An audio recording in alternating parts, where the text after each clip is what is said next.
Bismillahirrahmanirrahim. Assalamualaikum warahmatullahi wabarakatuh. Alhamdulillahirabbil alamin wassalatu wassalamu ala sayyidina maulana Muhammadin wa ala alihi wa ashabihi wa man tabi'ahum bi ihsanin ila yaumiddin. Subhanaka la ilma lana illa ma 'allamtana innaka antal alimul hakim. Allahumma rzuqna fahman nabiyyina wa hifdzal mursalin wa ilhamal malaikatil muqarrabin bi rahmatika ya arhamar rahimin. Amma ba'd. Melanjutkan pada bab at-tibaq. Sebelumnya sudah kita bahas tentang tibaq, berkaitan dengan tibaq yang berkaitan dengan isim-isim fiil-fiil ataukah berbeda antara keduanya. Maka hari ini kita masuk dalam pembagian tibaq berdasarkan ijab wa salb. Apa itu ijab wa salb? Ijab itu merupakan kalimat positif, salb merupakan kalimat negatif. Ya, yang qasimu at-tibaqu bi'tibaril ijabi wa salbi ila qismin. Dibagi menjadi dua, namanya adalah tibaq ijab dan juga ada tibaqu salb. Fal qismul awal, adapun yang pertama yaitu adalah tibaqul ijab. Maknanya ijab berarti positif dengan positif. Ya.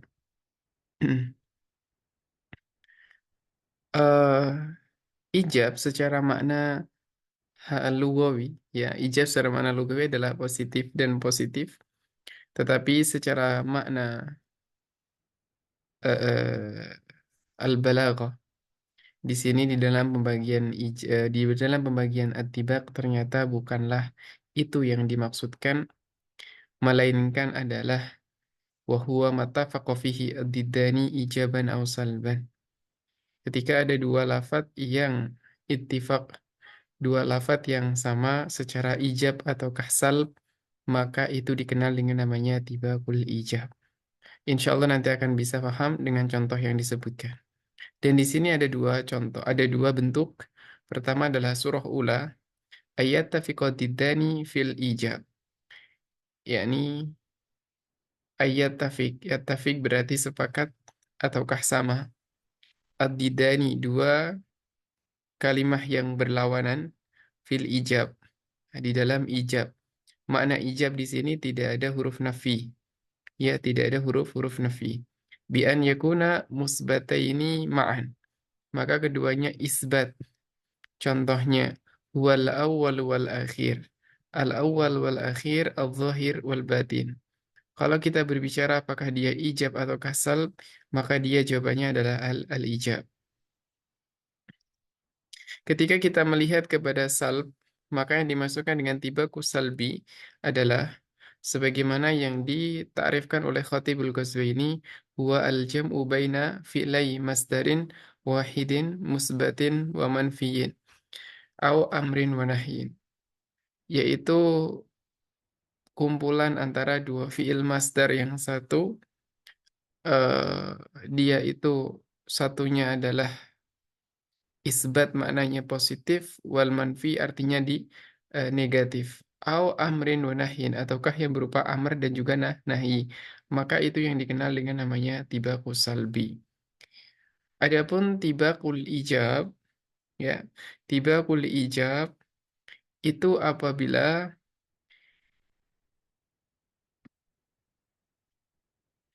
satunya misalkan dikatakan al-awwal wal akhir. Al-awwal itu yang pertama, al-akhir artinya yang terakhir.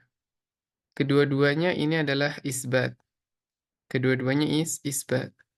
Atau kedua-duanya manfi.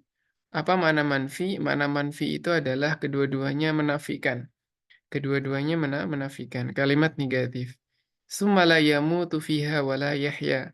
La yamut wa la yahya. Maka ini dikenal dengan namanya tibaq ijab. Tetapi kedua-duanya itu termasuk salbi karena menafikan la yamut wa la yahya. Maka dikenal dengan namanya tibaq ijab. Sedangkan tibaku as-salbi, contohnya, wa bi ibaratin awdaha minhu, dengan ibarat yang lebih jelas daripada tibarat yang pertama, huwa al-jamu baina fi'laini min masdarin wahidin. Itu adalah adanya dua fi'il dari masdar yang satu, ahaduhuma musbat wal akhar manfi. Yang satunya itu musbat, yang satunya manfi. Satunya tidak ada huruf nafi, satunya ada huruf nafi. Itu yang dimaksudkan. Contohnya, kaqaulihi ta'ala, hal yastawil ladzina ya'lamun wal ladzina la ya'lamun. Ya'lamun dengan la ya'lamun. Lafat ya'lamun dan ya'lamun kedua-duanya sama. Tetapi yang membedakan adalah satunya ada la nafi dan satunya tidak ada la nafi. Maka itulah yang dimaksudkan dengan namanya adalah man manfi ataukah yang dimaksudkan dengan tibakul as-salbi. Qul hal yastawi alladhina ya'lamuna wal ladzina la ya'lamun. Apakah sama antara orang yang berilmu dengan orang-orang yang tidak berilmu? Innama yatadzakkaru ulul albab. Sedangkan orang-orang yang bertadakkur, yang mengingat, memahami, itu adalah orang-orang yang berakal, yakni orang-orang yang berilmu. Maka di sini adanya gabungan antara ya'lamun dengan la ya'lamun. Tamam, adanya ya'lamun dengan la ya'lamun. Kemudian contoh yang kedua adalah ayyakuna ahadu diddaini amron wal akhar nahyan. Satunya amr, satunya nahi. Ya, satunya amr, satunya nahi. Kalau yang tadi itu satunya musbat, satunya manfi. Satunya berupa positif, satunya berupa negatif. Fanahyu dalun ala tolabil kufi anil fi'li. Ya, nahi itu adalah suatu tuntutan untuk apa? Untuk tidak melakukan sesuatu. Wal amru dalun ala tolabil fi'li. Sedangkan perintah itu adalah menunjukkan tuntutan atas suatu perbuatan. Wa baina talabil fi'li wa talabil kufi tadad. Antara menuntut seseorang untuk mengerjakan dengan melarang seseorang mengerjakan itu adalah suatu hal yang berlawanan. Fayakunu ataqabul bainahuma bi'tibaril fi'li wa tarki la bi'tibari masdaril fi'laini ya listiwaihi. Maka di sini kita melihatnya kepada apa? Kepada al-fi'lu wa tark, yakni mengerjakan dan meninggalkan. Bukan berdasarkan masdar dari apa? Dari masdar fi'il. Wa inama ja'ala hadha min babi aw min salbi wal isbat li'anna al-matluba fi ahadihima min jihatil ma'na salbun wa fil ukhra isbatun. Jadi kalau kita melihat bahwa yang satu itu merupakan isbat, yakni mengerjakan, satunya adalah salb, yakni melarang untuk mengerjakan. Contohnya, fattaqullaha wa ati'un wa la tuti'u. Kalau kita melihat ati'una dan tuti'u, kedua-duanya adalah satu masdar yang sama. Tetapi dalam perkara ini kita bukan melihat kepada masdar yang sama, tetapi kita melihat satunya adalah suatu perintah ati'uni. Ya, ati'uni itu adalah suatu perintah. La tuti'un, la tuti'u itu adalah suatu larangan. Kemudian setelah itu kita akan membahas tentang namanya adalah al-muqabalah. Apa yang dimaksudkan dengan muqabalah?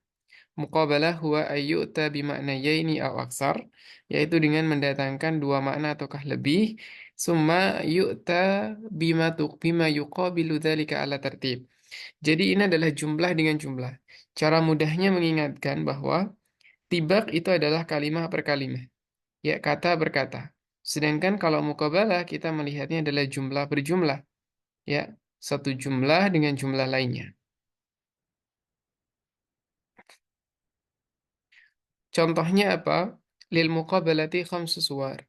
Muqabalah maknayaini dengan maknayain. Perhatikan, falyadhaku qalilan wal yabku katsiran. Syuf, yadhaku yabku. Tertawa dan menangis, qalilan katsira. Qalilan dengan katsira itu berlawanan, sedikit dengan banyak. Maka falyadhaku qalilan, mereka tertawa dengan sedikit, wal yabku katsiran dan menangis banyak. Maka di sini dua taqabul baina maknayain. Yang kedua adalah muqabalah salah satu ma'anin bi salah sati ma'anin. Ya, muqabalatu salasati ma'anin bi salasati ma'anin. Tiga makna dengan tiga makna. Perhatikan, wa yuhillu lahumut thayyibat wa yuharrimu alaihimul khaba'ith. Yuhillu menghalalkan, yuharrimu mengharamkan. lahum kepadanya kebaikan, alaihim kepadanya keburukan, yakni sesuatu yang tidak baik.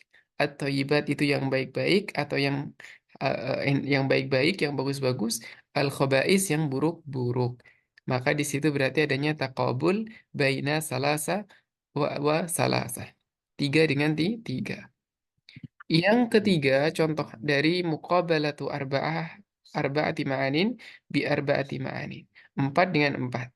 Fa'amma man a'ta wattaqa wa sadaqa bil husna fasanuyassiruhu lil yusra wa amma man bakhila wastaghna wa kadzdzaba bil husna fasanuyassiruhu lil usra.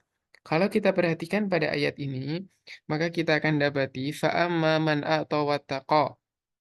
Itu takobulnya dengan apa? Wa amma man bakhila wastagna wa saddaqa bil husna dengan wa kadzdzaba bil husna. Saddaqa yakni benar, kadzab berarti adalah berbohong. Fasanu yassiruhu lil yusra, maka kami mudahkan baginya untuk kemudahan. Fasanu yassiruhu lil usra, maka kami mudahkan baginya pada keburukan ataukah kesulitan. Maka di sini adanya taqabul baina arba'ah wa arba'ah. Arba'ahnya di mana? Nah, satu-satu kita cek. A'ta bakhila, ittaqa istagna, ya saddaqa kadzdzaba. Kemudian yusro dengan usro, maka ada empat.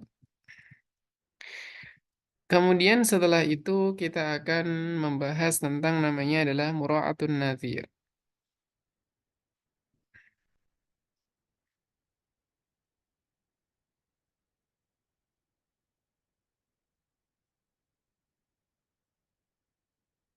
Mura'atun nadhir ialah al-jam'u baina amrayni au umurin munasabah, la ala jihati tadad.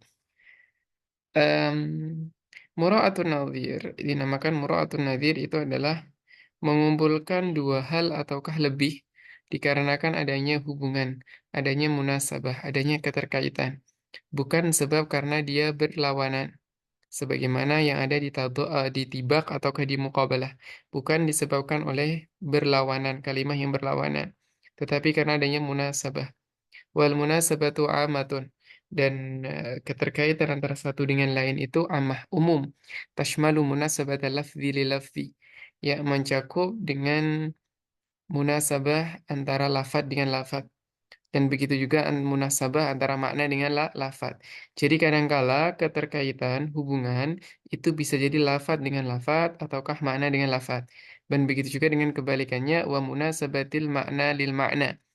Bukan kebalikannya tapi makna dengan makna.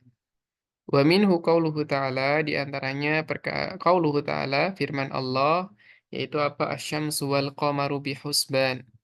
Asyamsu wal qamaru bihusban.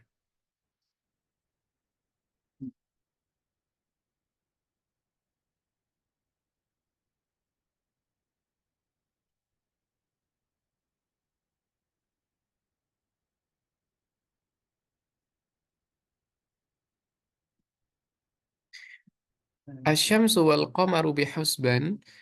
Syamsu, matahari dan bulan dengan perhitungan yang telah diperhitungkan atau dengan perhitungannya.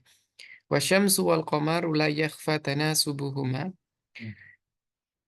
Bulan dan matahari itu tidaklah suatu hal yang rahasia lagi di antara umat manusia, bahwa keduanya itu memiliki keterkaitan yang kuat, memiliki keterkaitan yang erat.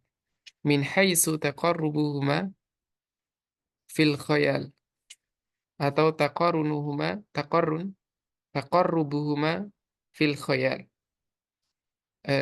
Likauni kullin minhuma jisman nuraniyan samawiyan, yang mana yakni asyamsu wal qamar, kedua-duanya merupakan jisim, yaitu suatu benda yang nuraniyan, bercahaya, samawiyan, yang berada di langit, yang keduanya senantiasa menjadi apa, satu kesatuan. Ketika disebutkan matahari maka di sana ada bulan, ketika disebutkan bulan di sana ada matahari. Maka di sini namanya mura'atun nadhir. Sebagaimana as-sama wal ard. Tetapi kalau as-sama wal ardi terkadang langit dan bumi itu, kalau langit dan bumi itu biasanya dipakai untuk tibak. Tapi kalau syamsu wal qamar tidak dipakai untuk tibak. Kenapa? Karena dia bukanlah kebalikan, bukanlah suatu hal yang berlawanan. Kalau langit dan bumi itu kan berlawanan.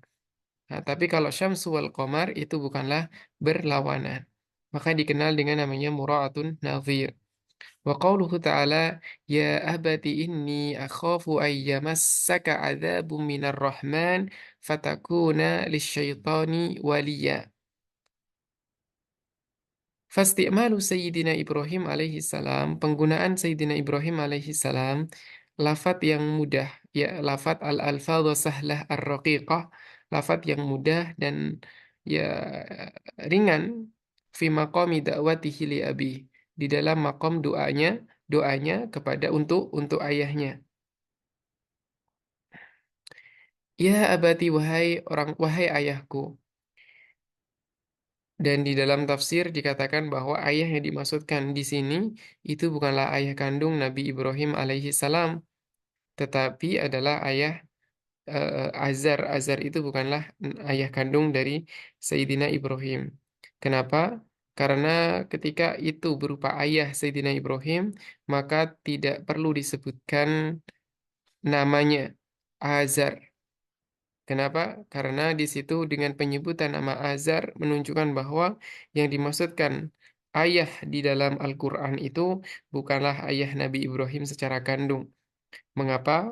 Karena silsilah silsilah kenabian dari Bani Adam, dari Nabi Adam alaihi salam sampai kepada Nabi Ibrahim alaihi salam, ke Nabi Ismail alaihi salam, sampai kepada Sayyidina Muhammad sallallahu alaihi wasallam, itu semuanya adalah jalur yang suci. Artinya jalur yang suci itu bukanlah penyembah berhala, ya, bukanlah penyembah berhala ataukah orang-orang musyrikin. Bukan. Maka ya abati inni akhafu ayyamassaka adzabun minar rahman. Ini adalah perkataan Sayyidina Ibrahim kepada Azar mengatakan bahwa sesungguhnya aku takut ini akhaf ayyamassaka adzabun akan menyentuhmu. Apa yang menyentuhmu? Azab. Azab yakni azabnya Allah minar rahman dari zat yang maha pengasih. Di dalam ayat ini, selain kita melihat kepada namanya mura'atun nadhir, ya mura'atun nadhir, maka di sini ada suatu lafat-lafat yang dipilih oleh Nabi Ibrahim alaihi salam, karena Al-Quran ini ya itu adalah menceritakan ulang atas apa yang dikatakan oleh Nabi Ibrahim alaihi salam, yang mana Nabi Ibrahim alaihi salam waktu itu tidak menggunakan bahasa Arab. Kemudian diterjemahkan oleh diceritakanlah kembali oleh Allah Subhanahu wa taala di dalam Al-Qur'an. Dan di dalam sejarah bahasa Arab bahwa yang pertama berbicara dengan bahasa Arab itu adalah Sayyidina Ismail alaihi salam. Nabi Ibrahim alaihi salam di sini di dalam berkata tentang berbicara dengan ayahnya itu menggunakan bahasa yang ringan, bahasa yang mudah dan halus. Maka ini namanya mura'atun nadhir. Adanya tanasub ataukah munasabah. Tidak mengatakan, wahai ayahku, kalau kamu sampai berbuat syirik, kamu tidak menyembah Allah Subhanahu wa taala, maka kamu akan masuk neraka, kamu akan disiksa dengan pedih. Tidak mengatakan demikian, tetapi Nabi Ibrahim mengatakan, ya abati, wahai ayahku, ini sesungguhnya akhafu takut ayyamassaka adzabun dengan lafadz ya massa yamussu, ya, atau di sini massa yamassu.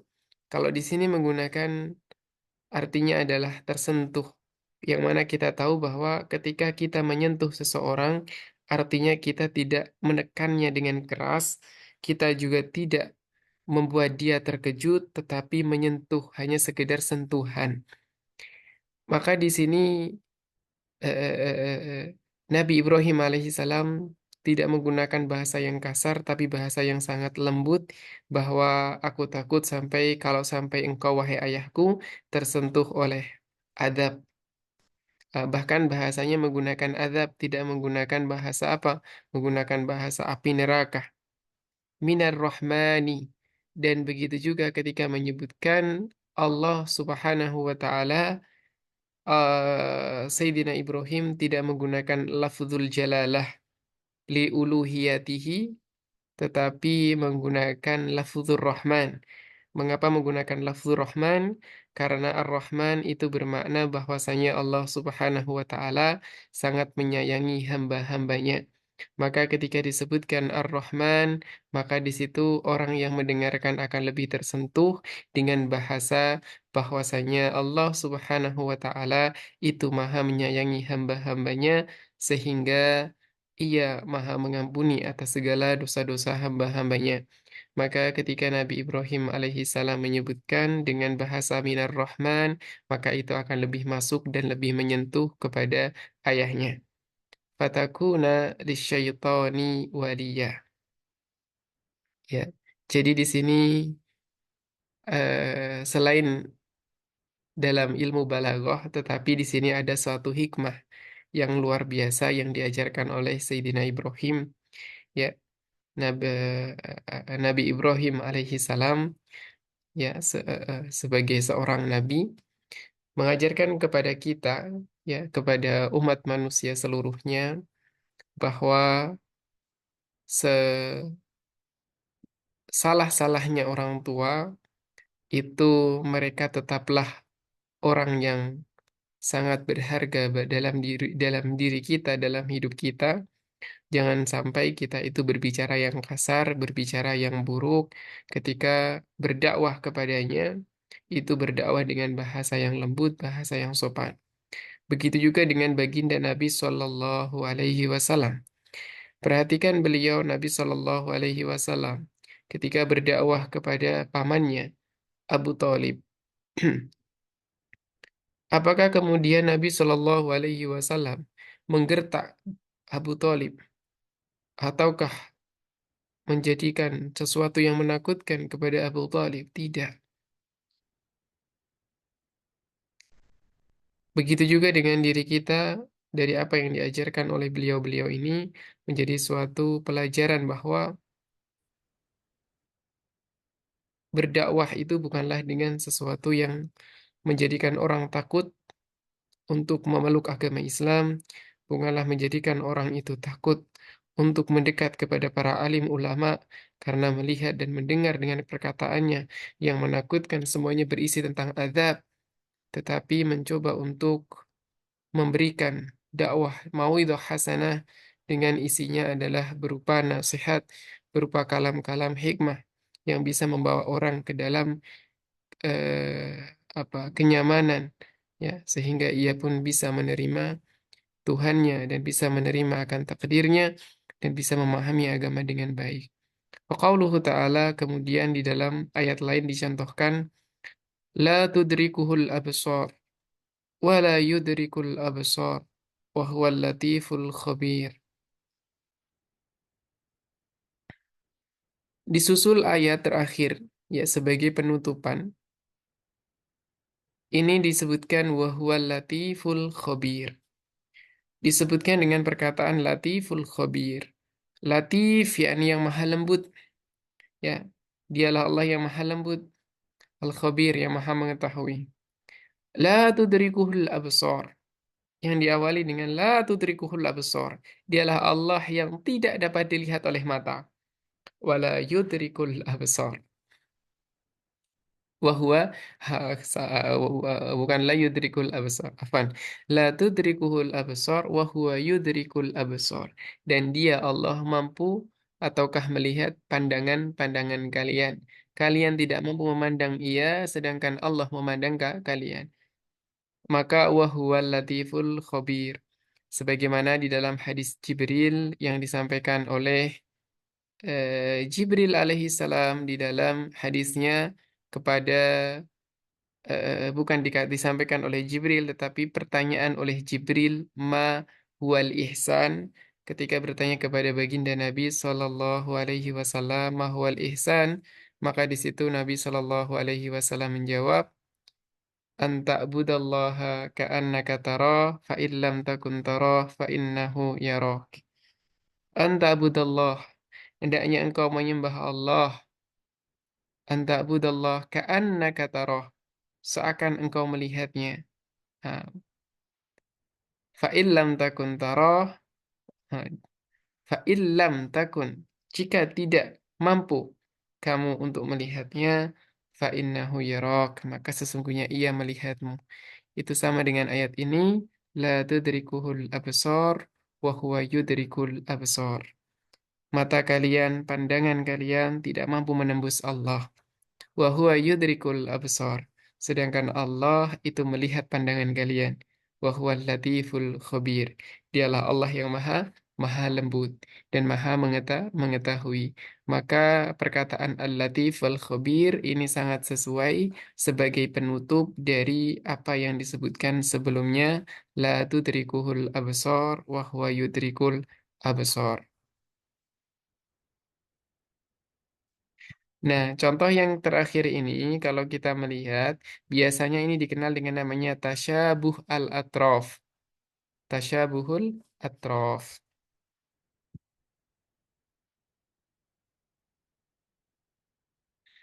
Yang keempat, ada kita punya namanya at-tauriyah. Apa sih tauriyah itu? Tauriyah ialah ayadhkura al-mutakallimu lafzan mufradan lahu maknayan. Seorang mutakallim itu menyebutkan satu lafadz mufrad, ia punya dua makna. Saya punya satu lafadz, tapi dia berdua punya dua makna. Qaribun zahirun ghairu murad. Jadi ada makna yang dekat, artinya dekat itu ketika kita mendengar lafadz tersebut, maka pandangan kita, akal kita itu memahami sesuatu itu. Tetapi itu bukanlah yang dimaksudkan. Wa ba'idun khafiyun wa huwal murad. Kemudian ada makna yang kedua, dia jauh dari akal kita, tetapi itu yang ternyata dimaksudkan. Wa dalalatul lafzi alal qaribi dhahiratun. Dan petunjuk lafat atas makna yang dekat itu nampak jelas. Wa amma dalalatul lafzi alal ba'id khafiyah. Adapun petunjuk lafat kepada makna yang ba'id itu tersembunyi. Maka fayatawaham, maka di situ adanya penyamaran ataukah tersamarkan asami, orang yang mendengarkan, annahu yuridu al-ma'na al-qarib, bahwa pembicara itu menginginkan suatu makna yang dekat. Wa huwa innama yuridul makna al-ba'id, tetapi mutakalim menginginkan makna yang jauh, biqorinatin, dengan qarinah tusyiru ilaihi wa la tudhiru, yang dia isyarahkan tetapi tidak dinampakkan. Wa tastarruhu, dan disimpan, disembunyikan, an ghairil mutayakidil fitan, dari orang yang kecerdasannya tidak terbangun. Artinya ini akan tersembunyi kalau bagi orang yang tidak cerdas di dalam memahami kalam. Wa minhu qauluhu ta'ala, di antaranya ada qauluhu ta'ala, was-samaa'a banainaha bi'aidin wa inna lamusi'un. Lafat aidin, aid yakni tangan, ya, was-samaa'a banainaha, dan langit, banainaha, yang kami bangun, bi'aidin, dengan tangan-tangan. Maka lafaz tangan di sini ada dua makna. Maka kita punya makna qorib dan juga punya makna ba'id. Kalau kita melihat kepada makna qorib, artinya dia adalah tangan, anggota badan. Dan Allah Subhanahu wa Ta'ala itu munazzahun anil jarihah. Allah Subhanahu wa Ta'ala itu maha suci dari anggota badan. Karena anggota badan itu semuanya adalah lemah. Artinya lemah adalah satu dengan yang lainnya saling membutuhkan. Sedangkan Allah itu qaimun bidatih, qaimun binafsih, wa mukhalafatulil hawadith, dan berbeda dengan makhluk. Wa ba'idun murad. Kemudian ada makna yang jauh tetapi itu yang dimaksudkan. Wa huwa al-quwwah wal qudrah, yakni kekuatan dan kemampuan ataukah apa kuasanya Allah Subhanahu wa taala. Kenapa demikian? Litanazzuhihi, karena sucinya Allah Subhanahu wa taala anil ma'na al-qarib, dari makna yang dekat. Maka di dalam bahasa Arab itu satu lafaz punya banyak makna. Maka ketika kita berbicara dengan ayat sifat, maka pilihlah makna yang paling mendekati dengan makna yang sesuai dan suci, mensucikan Allah dari segala kekurangan, mensucikan Allah dari segala keburukan. Mengapa kita tidak menggunakan makna yang qarib berupa tangan, anggota badan? Itu tadi bahwasanya Allah Subhanahu wa taala itu suci dari segala sifat-sifat yang tidak baik, dari segala sifat-sifat yang sifatnya lemah. Karena anggota badan itu sifatnya lemah. Kenapa lemah? Karena anggota badan tersusun satu dengan yang lainnya, semuanya ada penyusunnya. Maka ketika ada penyusun berarti ada yang menyusun. Kalau ada yang menyusun berarti Allah bukanlah Tuhan lagi. Maka na'udzubillahi min dzalik, dari perkataan yang seperti itu. Makanya kita perlu berhati-hati dengan hal-hal yang seperti itu. Kenapa? Karena ketika ia bukanlah qaimun bidzatih, artinya ada yang menciptakan. Dan Allah Subhanahu wa taala itu adalah sang pencipta, la awwalalah, tidak ada yang mendahuluinya. Itu adalah perkara akidah. Akidah itu sangatlah penting dan sangat berbahaya di dalam memahaminya. Tamam. Wa qauluhu ta'ala, dan juga di dalam Al-Qur'an dikatakan Ar-Rahmanu 'alal arsy istawa. Ar-Rahmanu 'alal arsy istawa, lafzu istawa itu punya dua makna. Sebenarnya punya makna banyak, tetapi di sini adalah makna yang kita ambil ada dua makna, makna dekat dengan makna jauh. Makna dekat adalah istaqarra fil makan, artinya menempat pada suatu tempat. Itu makna dekatnya. Maka ketika dikatakan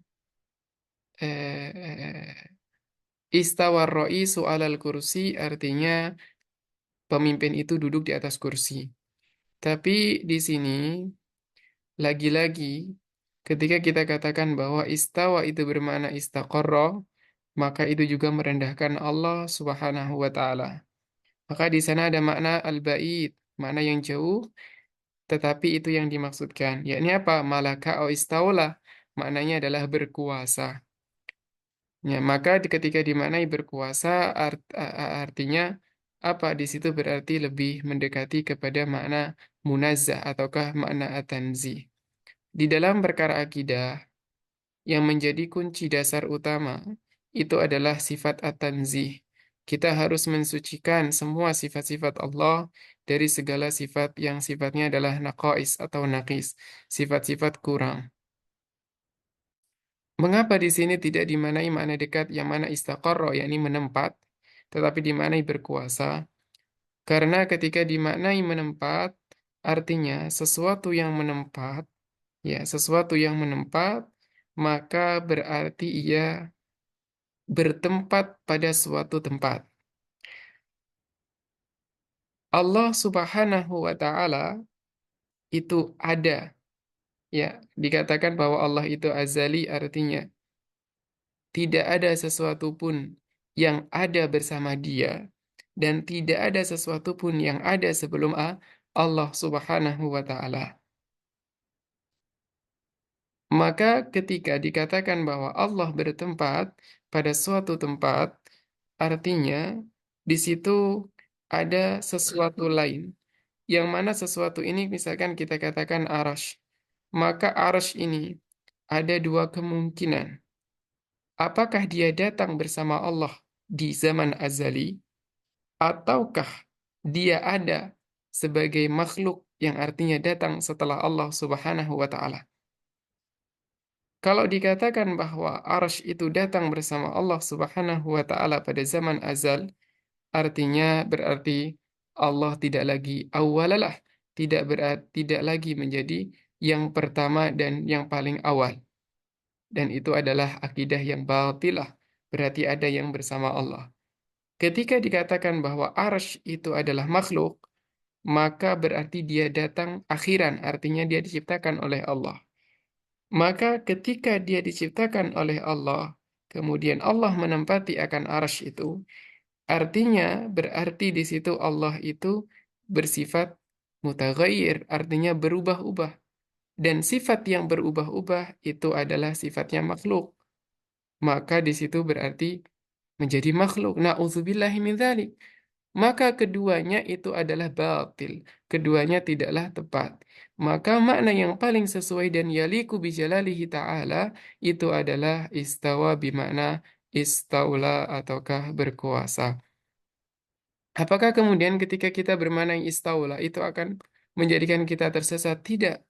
Dari segi makna, kita memahaminya adalah makna yang tidak sama sekali menciderai ataukah merusak dari eksistensi sebagai Tuhan, eksistensi dari Tuhan. Dari Tuhan tetap ada dari sejak azali, tidak ada sesuatu pun yang ada bersamanya, dan sifatnya Allah itulah yataghayyar. Sebagaimana yang disampaikan oleh Imam Malik bahwasanya innallaha kana qabla makan wa zaman wa innallaha al'an kamakan. Allah itu ada sebelum adanya tempat dan adanya waktu, dan begitu juga Allah sekarang itu sama seperti Allah yang dulu, li'annallaha la yataghayyar, sebab Allah itu tidak pernah berubah. Sebab at-taghyir min sifatil makhluk. Sebab yang berubah-ubah itu adalah sifatnya makhluk. Maka itulah kalam dari para ulama salaf. Walaupun ulama salaf itu tidak mentakwilkan sebagaimana yang kita maksudkan dari makna al-ba'id, tetapi beliau-beliau para ulama salaf itu tidak pernah menjisimkan Allah Subhanahu wa taala ataukah menjadikan sifat-sifat Allah itu menjadi sifat-sifat sebagaimana yang dipahami oleh karomiyah ataukah yang sejenisnya dari musyabihah ataukah al-mujassimah. Wa qauluhu ta'ala, oleh sebab itu dikatakan oleh Al-Imam Abdul Qahir Al-Jurjani bahwa seseorang yang ingin mengetahui akidah yang sahihah, maka ia hendaknya belajar ilmu balaghah agar ia tidak tersesat di dalam makna ataukah kalam Allah Subhanahu wa taala di dalam Al-Qur'an. Mengapa demikian? Karena Al-Qur'an didatangkan sebagai mukjizat Nabi Shallallahu alaihi wasallam yang melemahkan seluruh sastra Arab pada zaman kejayaannya. Semua sastra Arab lemah oleh Al-Quran. Maka yang tidak bisa memahami lughah Arabiah dengan baik dan juga sastranya serta balaghahnya, maka ia tidak mampu memahami Al-Quran dengan sebaik-baiknya. Wa qawluhu ta'ala wa huwa alladhi yatawaffakum bil-laili wa ya'lamu ma jarahtum bin-nahar summa yab'asukum fihi liyuqda ajalun musamma. Falafdu jarahtum. Perhatikan lafaz jarahtum. Jaraha itu maknanya adalah luka, ya, yang melukaimu di waktu nahar. Ya, ma jarahtum bin nahar. Nah, kalau kita katakan jarahtum makna qarib artinya apa? Syuqul jild, yakni syuqul jildi itu maknanya adalah kulitnya terkelupas atau kulitnya terrobek, yakni kulitnya robek. Tetapi yang dimaksudkan di situ jarahtum bin nahar itu bukanlah itu, melainkan adalah irtikabuz dzunub. Yakni apa? Yakni melakukan perbuatan dosa. Artinya wa huwallazi yatawaffakum bil-lail. Dialah Allah Subhanahu wa taala yang mematikanmu di waktu malam. Artinya yang menidurkan kamu di waktu malam. Wa ya'lamu ma jarahtum bin nahar, dan dialah Allah juga yang mengetahui apa yang kamu perbuat di antara dosa-dosa bin nahari di waktu siang. Summa yab'asukum fihi liyuqda ajalum musamma. Kemudian Allah pun akan membangkitkan fihi di dalamnya, yakni berdasarkan apa yang kalian perbuat, liyuqda ajalum musamma, untuk diberikan liyuqda ajalum musamma, disesuaikan dengan tuntutan ajal yang telah ditetapkan. Ajal yakni suatu waktu musamma yang telah ditentukan dan telah ditentukan oleh Allah Subhanahu wa taala. Summa ilaihi marji'ukum. Di sini ada ilmu qasr, yaitu adalah takdim mahaquhu takhir. Dan hanya kepadanya lah marji'ukum, tempat kalian kembali. Artinya tidak ada tempat lain kembali kecuali Allah, karena di situ adalah takdim mahakuhu takhir. Summa ilaihi marji'ukum, summa yunabbi'ukum bima kuntum ta'malun. Kepadanya lah kalian akan dikembalikan, dan ketahuilah summa yunabbi'ukum bima kuntum ta'malun. Kemudian dialah Allah akan memberitahukan bima kuntum ta'malun terhadap apa yang telah kalian kerjakan di dunia. Wallahu ta'ala a'la wa a'lam. Insyaallah kita bertemu lagi hari esok dengan babul lafwan atau babul lafi wan nasyri. Adakah suatu pertanyaan dari teman-teman berkaitan dengan apa yang kita pelajari hari ini?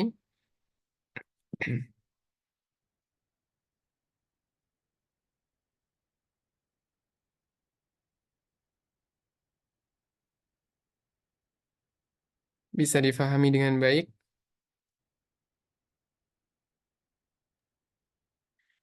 Jika tidak ada pertanyaan atau misalkan malu untuk bertanya, silakan bertanya melalui WhatsApp. Kita tutup dengan doa kafaratul majelis. Subhanakallahumma bihamdika asyhadu an la ilaha illa anta wa nastaghfiruka wa natubu ilaik. Wassallallahu ala sayyidina Muhammad wa ala alihi wa sahbihi wasallam. Walhamdulillahi rabbil alamin. Wassalamualaikum warahmatullahi wabarakatuh. Waalaikumsalam warahmatullahi wabarakatuh. Waalaikumsalam warahmatullahi wabarakatuh.